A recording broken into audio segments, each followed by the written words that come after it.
Bueno, hoy les vengo a traer un nuevo video sobre los 50 años de dictaduras en Latinoamérica. Vamos a primero hablar sobre el primer segmento, que se llama Bogotá, el 11 de septiembre de 2023. El golpe militar que derrocó el gobierno democrático del presidente Salvador Allende hace 50 años no ha sido un caso aislado en Latinoamérica. Durante la segunda mitad del siglo 50, 13 países de la región vivieron largos periodos de regímenes dictadores y de opresiones de autócratas. Este fenómeno político ha sido comentado en diferentes momentos por el presidente Gustavo Petro, quien se encuentra en Chile participando en actos de defensa de democracia en el marco del aniversario de 50 del ascenso del presidente y del general Augusto Pinochet en el país austral. Uruguay, Argentina, Chile, Brasil, toda América Latina se fue llenando de dictadura. Colombia, Venezuela, también. En Colombia no hubo uniformados en la presidencia, pero las mismas prácticas que se hicieron en Argentina y Uruguay se reprodujeron en nuestros países, dijo el mandatario durante la conferencia internacional sobre el proceso político en Venezuela 5 meses atrás. Somos la sociedad más desigual del mundo, toda América Latina, una más y otra menos. Eso ha hecho que unas fuerzas de izquierda libertarias, una tensión política casi que insurgente haya aparecido en todo nuestro continente para buscar igualdad. Esa ha sido su búsqueda y su criterio, explicó en ese momento el jefe de Estado, reflexión que sigue vigente hoy. Otras corrientes políticas han buscado detener esos cambios, han sido más conservadoras, han mirado las perspectivas de América Latina desde otro lugar, añadió el presidente Gustavo Petro.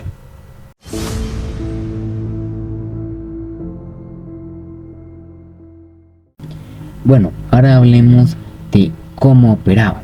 La dictadura militar típica en América Latina era dirigida por una junta o un comité integrado por la dirección del Estado Mayor de los militares.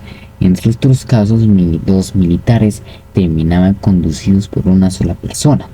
Los dictadores justificaban sus presencias con el poder como una manera de traer la estabilidad política por la nación o invocando la seguridad nacional, rescatarla de la amenaza de ideologías peligrosas. Se caracterizaron por ser regímenes con pesos políticos, violaciones de los derechos humanos, paramilitarismo, restricción de libertad de prensa, represión de militares individuales, también libertades individuales durante un periodo de 38 años y 178 días, desde el 15 de agosto de 1954 hasta el 3 de febrero de 1989. El general de ejército paraguayo Alfredo Stroessner se mantuvo al mando de ese país, por lo que ha sido el dictador sudamericano que más ha durado en el poder. Desde 1998 empezó a resucitar lo que llamamos la primera Latinoamérica.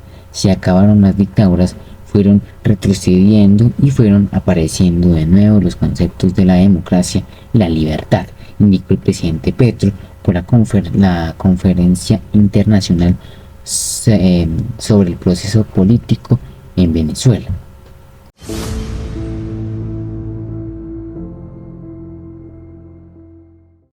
Ahora, a la fecha, añadió el mandatario, han pasado 30 años y mal que bien se mantiene la idea democrática en nuestro continente, entre paréntesis. Estos son los casos más representativos.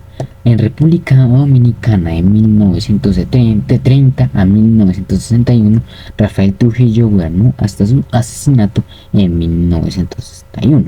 En Nicaragua, en 1936 a 1979, el dictador militar Anastasio Somoza García se mantuvo en el poder y estableció una dinastía familiar que gobernó en el país hasta 1979.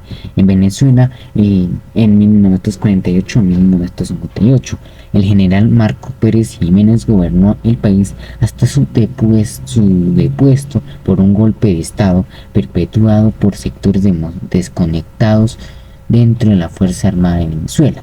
En Paraguay, en 1964 a 1989, sobrevivió como dictador militar al general Alfredo Sturnes, quien gobernó en ese país durante casi 35 años.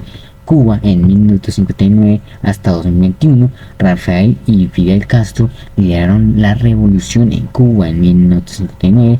Desde entonces se hicieron con el mandato del país, cuando el menor de los hermanos dimitió un líder del Partido Comunista en Cuba. En Bolivia, en 1964 a 1982, el poder estuvo en manos del comandante del jefe del ejército durante la dictadura del general Hugo Banzer. En Brasil, en 1964 a 1985, se produjo un golpe de Estado con el derrocamiento del gobierno de João Goulart. Se inicia una dictadura que duró hasta 1989. En Perú, de 1986 a 1980 y 1990 a 2000. El 3 de octubre de 1968 se produjo el golpe de Estado que depone al presidente Fernando Menéndez Terry. El país que queda bajo el mando de Juan Velasco Alvarado. El general Francisco Morales Bermúdez realiza el 29 de agosto de 1975 un intento golpe de Estado y logró permanecer 5 años más en el poder.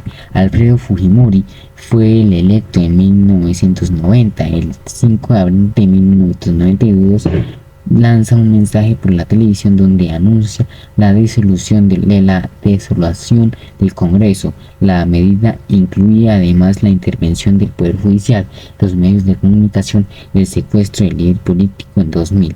Fujimori renuncia a la presidencia. En Ecuador, en 1972 a 1979, gobernó Guillermo Rodríguez Lara, luego de derrocar al presidente José María Velasco Ibarra. Uruguay, 1973 a 1984. Si bien hubo junta militar, también hubo civiles que oficializaron la fachada cívica militar, que fue el caso de Juan María Bordaberry y los presidentes que lo siguieron. Se trataba de civiles elegidos por la junta militar que oficiaban la presidencia. En Chile, en 1973 a 1990, el entonces dictador y militar Augusto Pinochet asumió con el mismo contexto el presidente de la junta, pero luego consolidó el poder en torno a la figura y luego ejercitó hasta la final del periodo, prolongándose incluso como senador vitalicio en la transición de la democracia. En Argentina, de 1976 a 1983, fue gobernada por la Junta Militar integrada por altos representativos del Ejército, la Armada y la Fuerza Aérea. En este caso, el presidente de la Junta, primero entre iguales, suele asumir a menudo personalmente la jefatura del Estado, pero luego va rotando. Estos son los presidentes que fueron dictadores por mucho tiempo, hace 50 años en Latinoamérica.